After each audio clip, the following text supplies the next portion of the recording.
Welcome to the Toastmasters Experience. My name is Evelyn.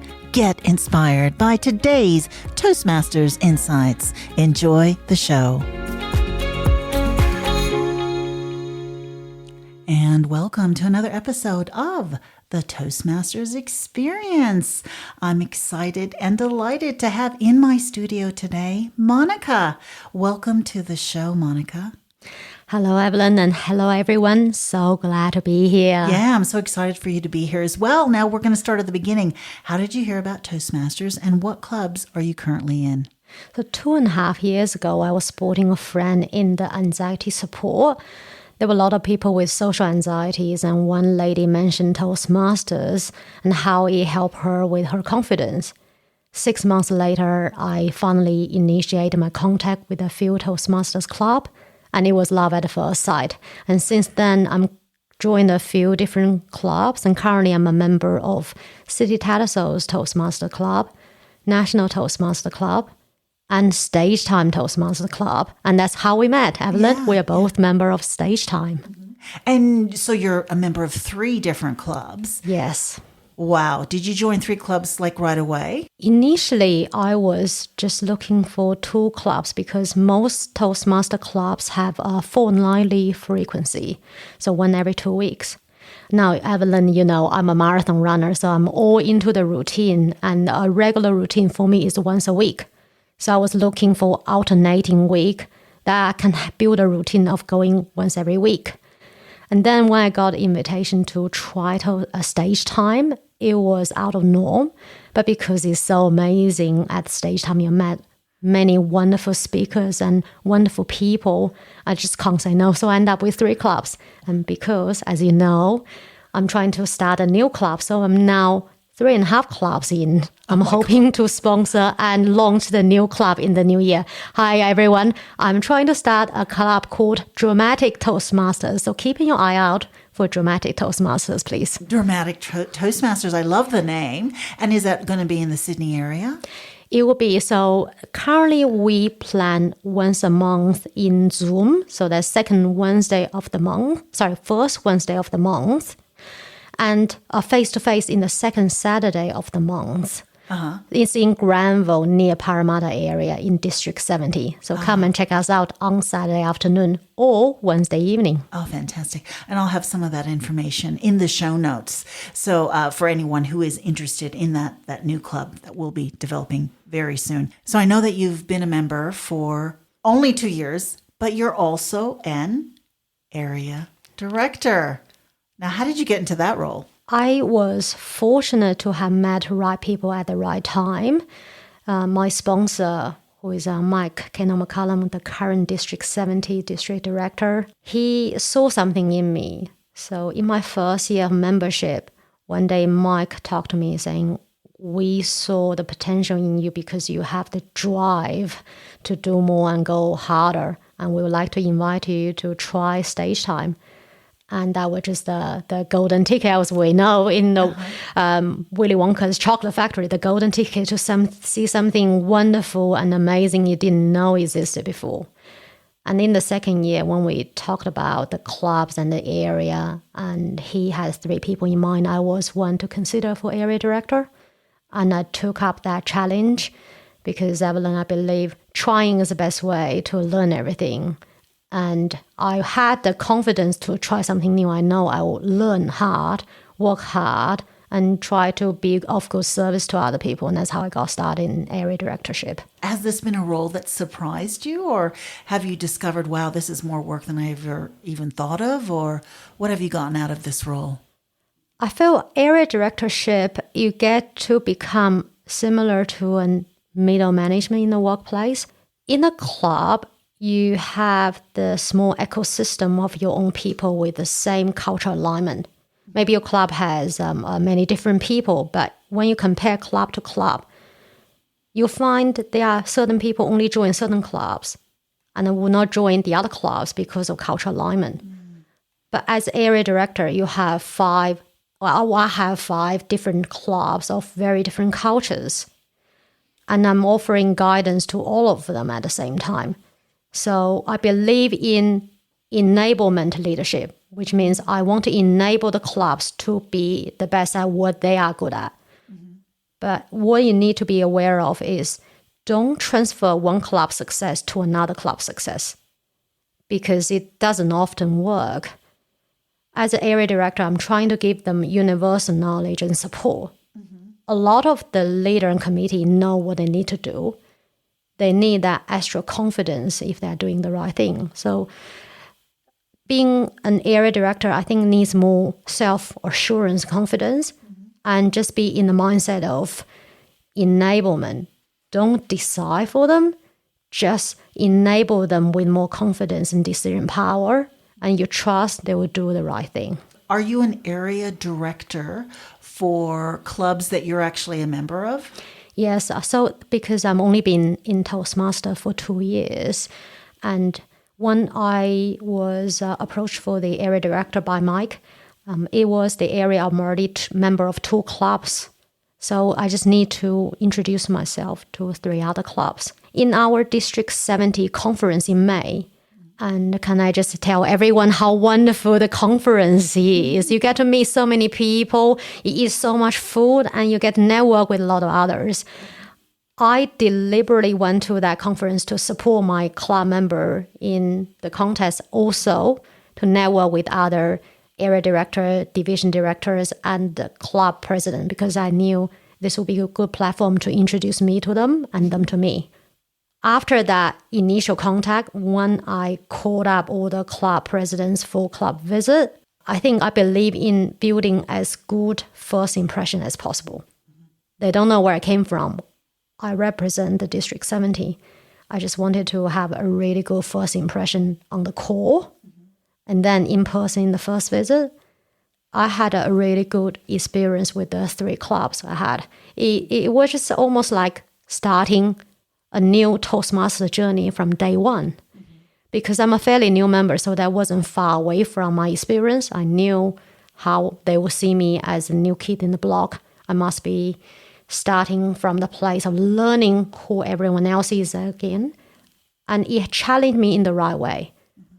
Because, Evelyn, after being a member in Toastmaster for a while, you almost take certain things for granted and take certain speeches for granted, take certain evaluation projects for granted, because what used to be outside the comfort zone became comfort zone. Yeah. And as area director, because I visited new clubs with new culture, with new power dynamics, with new personalities, I'm learning something new about them and learning something new about me.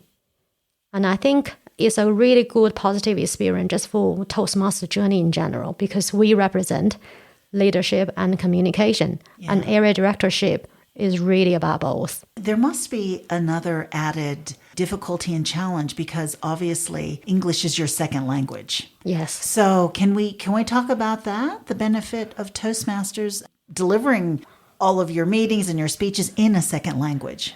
Yes, and this is where I came today to tell our audience about. There's a lot of benefit of coming to Toastmaster as a second language speaker, because I was born and raised in China. My family were Korean, so my first language was actually Korean. And at 7 or 8 years old, I have to adapt Korean to Chinese. So I was learning second language at around 7 or 8 years old, which is almost like first language for the brain development. And at 20 years old, I immigrated to Australia, and I need to learn and grow my English speaking ability. And then I've been in Australia for 20 years, so I'm 41 years old, half of my life in Asia, half of my life in Australia. What I found with language or communication in general is there's more than just word translation or grammar. Anyone who uses Google Translation knows how dumb it sounds like. It's translating the words, it's not translating the meaning or the way it should be because of nonverbal communication. So in Toastmasters, if you come to Toastmasters, not only you learn to speak a fluent, beautiful English, you learn the culture differences.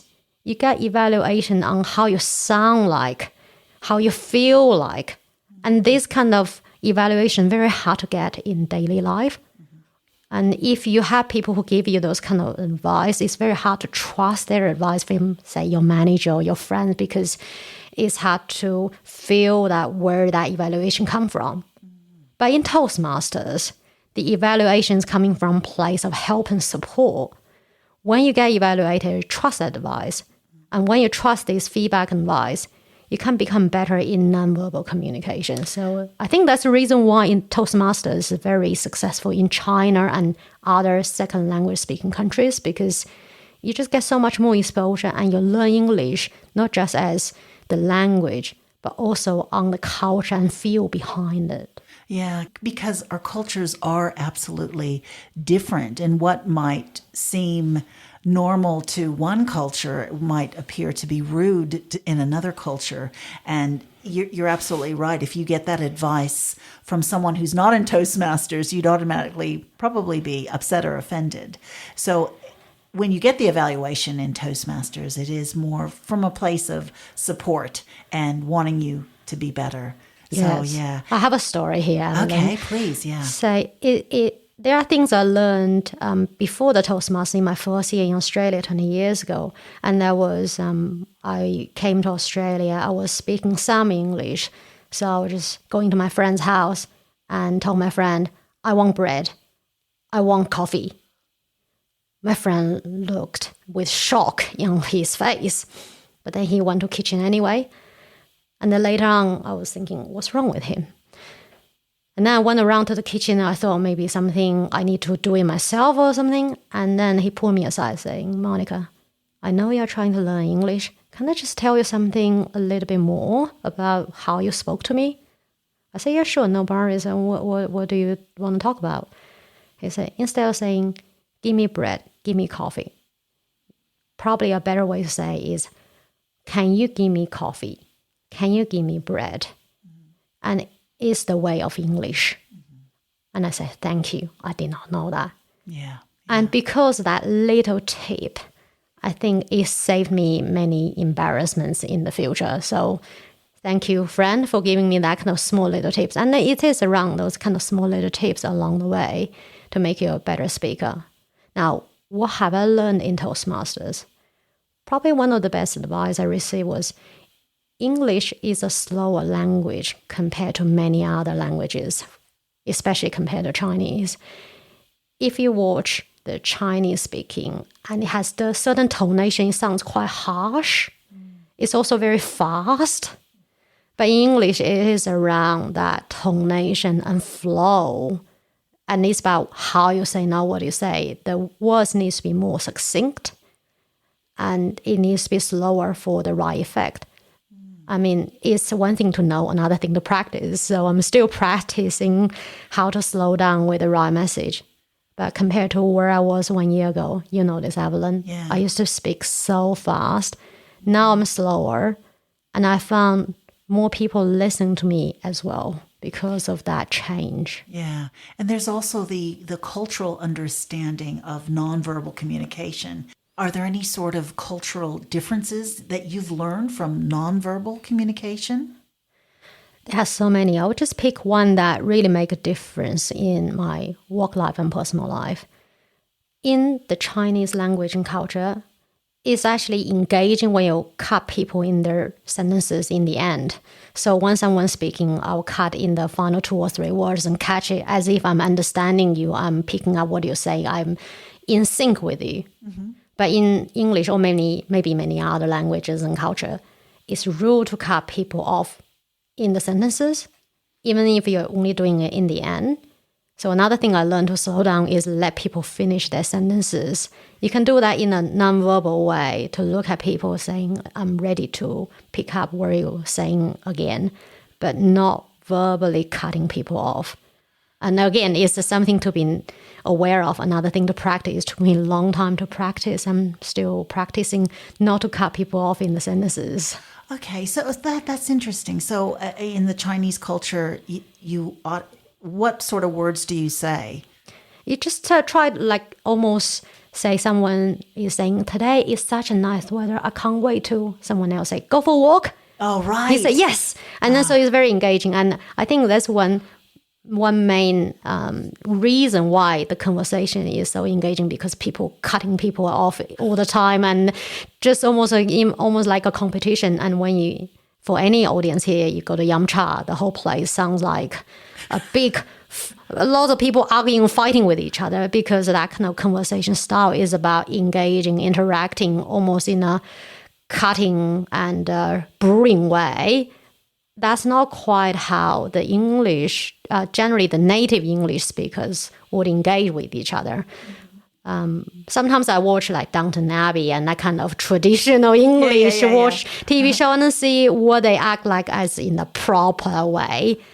And everyone's so quiet and peaceful, and the dinner has certain manners. You only talk to people next to you. When I first watched it, I'm thinking if it's a Chinese buffet, people will be jumping up and talking to someone across the table the other side. But obviously, that's not the manner of Downton Abbey or Queen's buffet. Or, sorry, what do you call like the Queen's dinner or Queen's reception will be like? Where in the Chinese, because you have a round table, it's designed for yelling at each other in the whole table. So you all have a conversation direction all different ways. So I think that's a major cultural difference as well. Thank you so much for sharing that. I had no idea. So what other cultures would see as something being out of control and maybe being a bit not confrontational, but like maybe even a little bit rude, is in your culture is seen as being something, oh, well, we're just getting the conversation going and everyone's being lively. So that is a really, that's a really helpful thing to know. And I'm sure you've learned this in Toastmasters. Is that correct? Some of these, I think I was aware of some of these things, but not as so reflective on why they made a big difference. Now with the audiences, I'm not asking people to forgive and forget the Chinese culture. I'm just saying for an understanding point of view. And if you see something that the Chinese is doing differently, another feedback I can give for anyone who deal with a Chinese near you and someone who accidentally or unintentionally offend you is Chinese don't mind feedback. You can't give a Chinese direct feedback on the communication like my friend did to me. As long as you're coming from a place you really genuinely want to help. They can feel it, and it might change all the problems. So I really encourage our audience to approach someone who may have offended you in the nonverbal manner and just have an open chat about either from a cultural background, from family background. Once you talk it out, you find the person will change because they're aware of what to do with you. And maybe you become more tolerant because you know how their background is like. You reach somewhere in the middle generally. And that awareness, like the little nonverbal cultural awareness, is still something I'm learning because it's just not natural to me. Right. Speaking like this is not natural to me because my throat, my verbal communication system, the way I breathe, probably was adapted to a different language system. So I found I'm breathing a little bit differently for English as well. And I did a lot of specific verbal exercise to strengthen certain muscles to speak English better as well. So there's a lot of little things we do to speak English better. Probably a lot of people are not aware of because how you speak is a lot of different muscles come together to speak a certain way. And because unfortunately I don't speak Chinese. Do you speak any second language? I just speak German. Just speak German. How do you find German? Well, it's very like guttural. It's it's you feel like you're spitting on people when you're talking. But I had no idea that you had to use different muscles to speak English. Is that correct? Or with Chinese, what sort of language is that then? Is it more of a smoother language or? I wouldn't say it's smoother. I think English way smoother and Chinese is more sharper tonation. And not just the Chinese or Japanese or any other I'm not a linguistic specialist, but I know there are a few root systems. I think a lot of English and European languages come from the Latin background. And then in Asia, there's a different backgrounds again with the character and culture.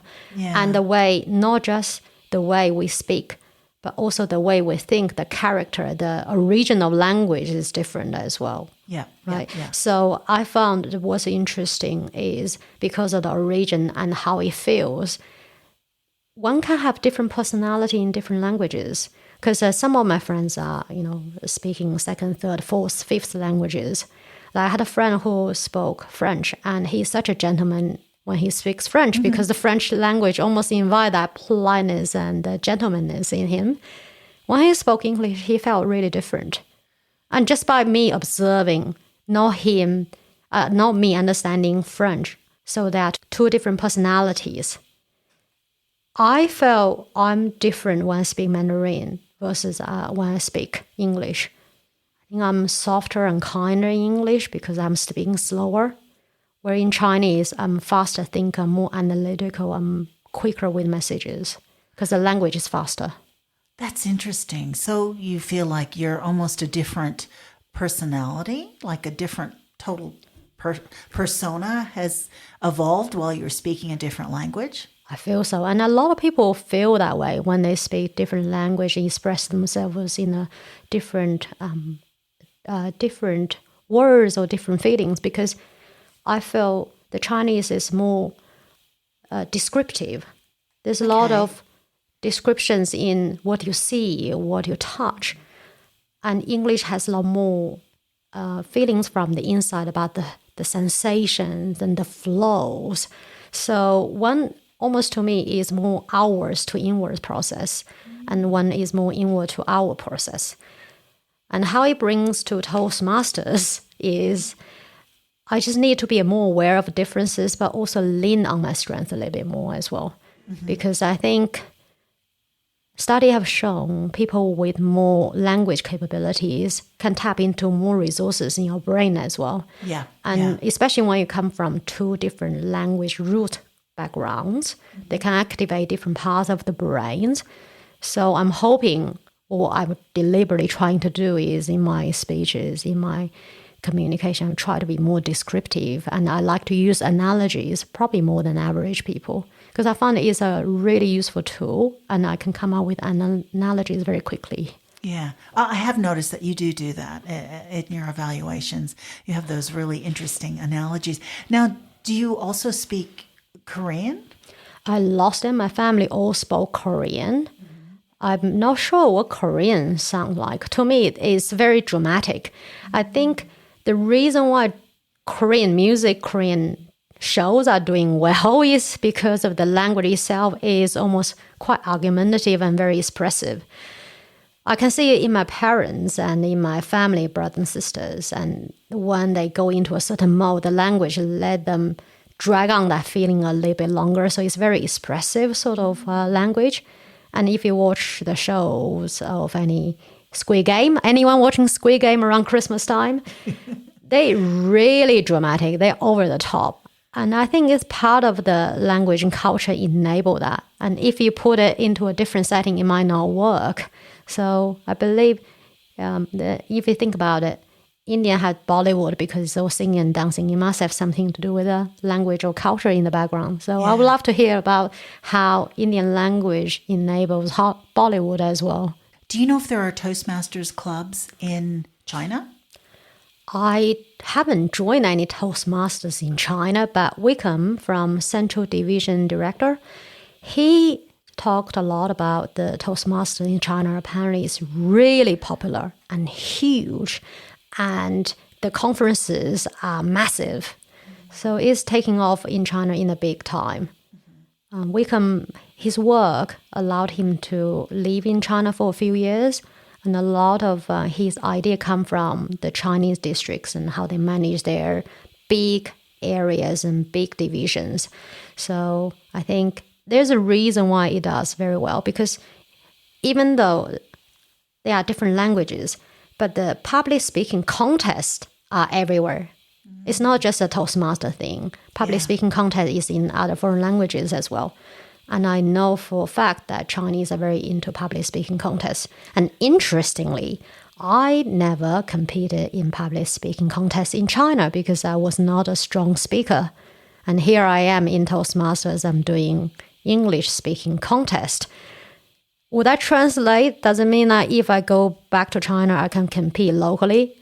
I don't think so. I think I'll almost learn how to do public speaking in English alone. And if I do public speaking in Chinese, I reckon I probably feel quite nervous. What do you think, Evelyn? Oh, well, it sounds like it would be a very hard thing to do. Yeah. So sorry. With the public speaking contests in China, are they? It's not Toastmasters then, is it? Is it another sort of club or? It's a schooling system. So you grow up almost need to pick up some sort of hobbies, and public speaking is a big part of it. I was in selective high school in China, and our Chinese teacher was very focused on journaling and public speaking. So that's something he introduced into my life. I was 16 years old, got to selective high school, and this teacher, he was quite successful. Later on, he became a university professor from a very famous university. So at the time, he wanted all of us to write journals every day. And we would do the public speaking in each class. So we just take rotations. And that's probably my first very live public speaking experience. I was not great. I was so scared because I was not very good with attention when I grew up. I wasn't really standing out in any other way. In fact, I was really nerdy and academic. So I was always behind the scene doing my math, doing my physics. To speak in front of people, I knew what I want to talk about. I couldn't bear the attention. Oh, okay. So what did I do?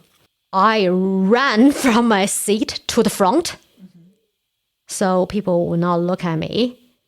And then once I stood in front of the classmates, I talked without looking at any of them for about 4 minutes. I can't even remember what I talked about. Then I ran back to my seat.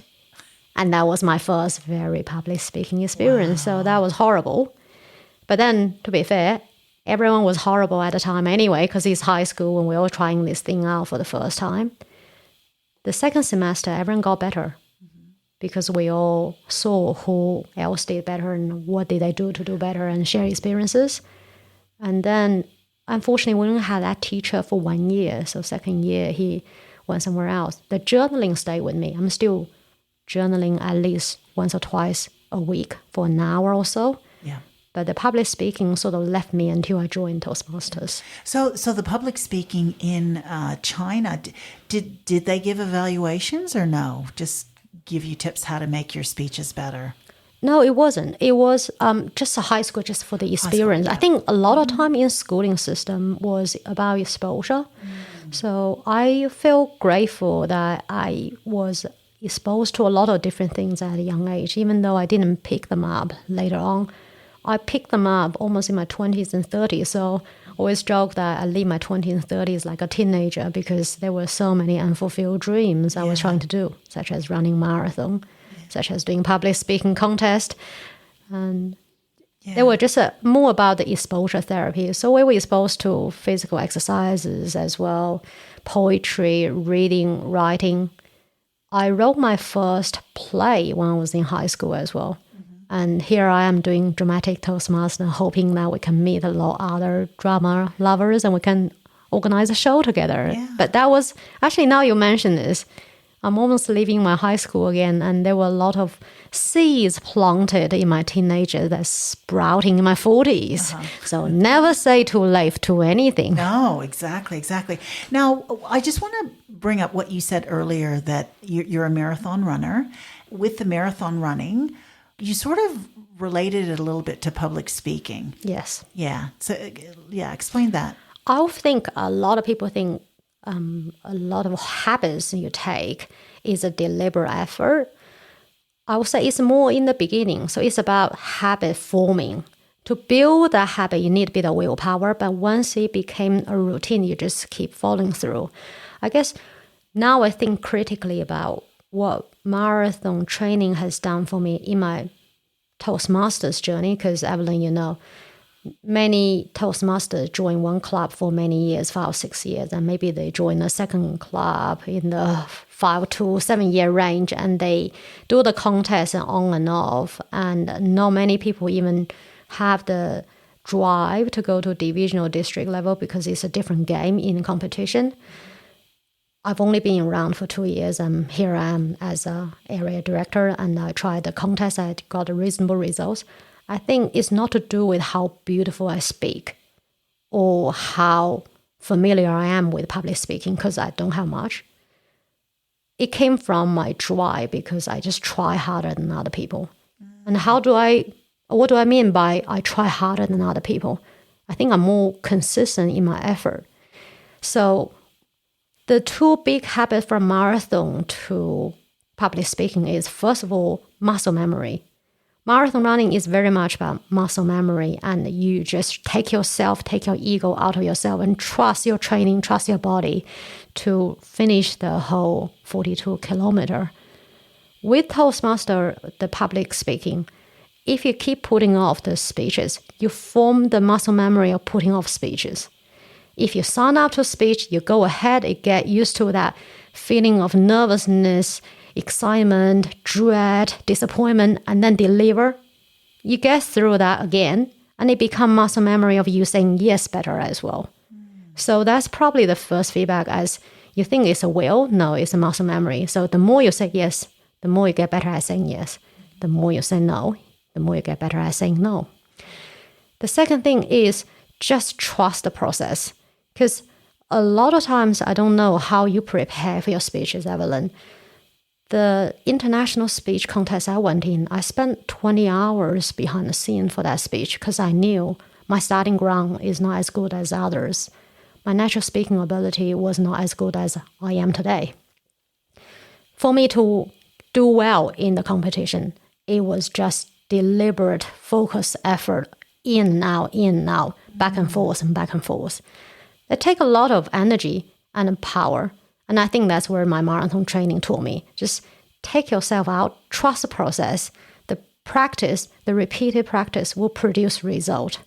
And in the end, when I did the contest, I was glad it's over, but it was just the fruit of my hard work in the end. Yeah. Wow. How long have you been running marathons? I ran my first marathon at 27, and then I took a break because I went traveling around the world, etc. And I went back to running marathon again 3 years ago. So for any audience who into marathons, Sydney Marathon has become the new kid in the block for the World Series again. Out of the last 3 years qualifying marathons, I ran 2 of them and volunteered the first year. So I'm very pleased that Sydney Marathon has finally qualified, and come and join Sydney Marathon next year. It'll be a really interesting international experience. And when is it? When is the Sydney Marathon? August 31st, 2025. So how has Toastmasters benefited your personal and your professional life? Early in the year, I actually did a speech about Toastmasters and what it has done to me. So it's a really good question for me to reflect again. I feel personally, it has made me a better friend. A lot of times we often in the situation, we want to be a good friend to the people around us or our loved ones. And they want to talk to us. They want to feel through their feelings. The old me will keep throwing advices at them because I think that's the thing they needed. The new me, no. Let them talk and listen to them and support them in the right way. A lot of time they know what they need to do. They just need someone to soundboard them. So I think Toastmaster has taught me so much about, again, nonverbal communication and helped me reflect a lot more on what communication is. Communication is between two people to have the feelings and to achieve a new height, really. It's not about me being selfish to talk myself. And I think it's some insight great to know at 41 years old. I wish I knew this earlier, but perhaps if someone told me that, I would not believe it anyway. So it's a good realization at 41 years old. What it really helped a lot is my workplace, because I'm kind of a middle management at my work and I host a lot of meetings. I'm junior to certain executives. I'm senior to a lot of staff and officers as well. And it's a tricky balance to be both, but it's also about communicating the right way to the right audience as well. In the meetings, I found since I joined Toastmasters, I'm more conscious of time. To be effective, And that's where the Toastmaster practice with timer come in. I just have an internal clock going, this is 1 minute, this is 2 minutes. We're on this topic for so long. I need to move on to the next topic. And I was able to cover 6 subjects and topics in 12 minutes, including a greeting in the beginning and goodbye in the end. And I think my manager was quite surprised what I was able to do in that short period of time. So that's one of the examples of how a Toastmaster practice with timer could do.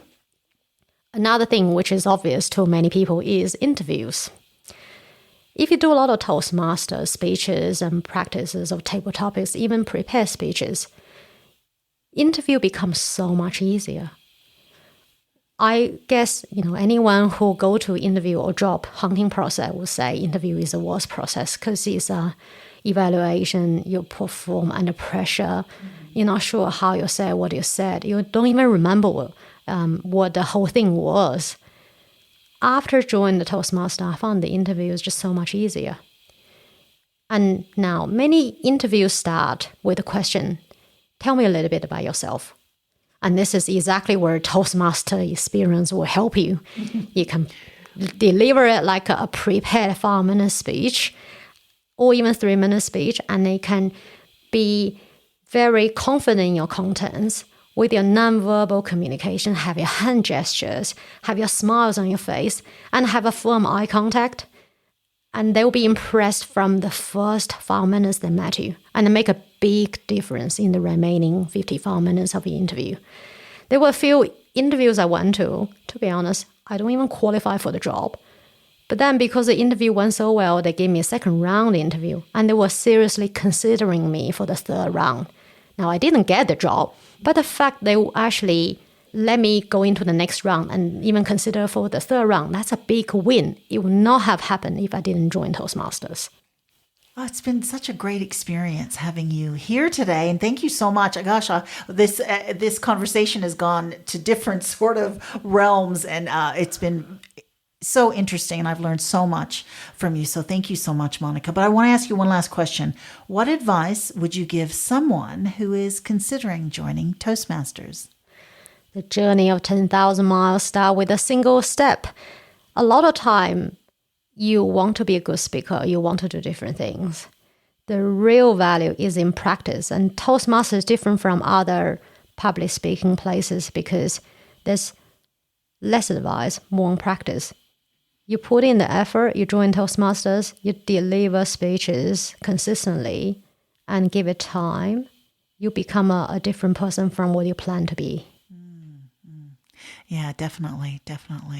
That's so fantastic. Thank you so much again for being on the show. Thank you for having me here, Evelyn. It's been a great conversation. Thank you.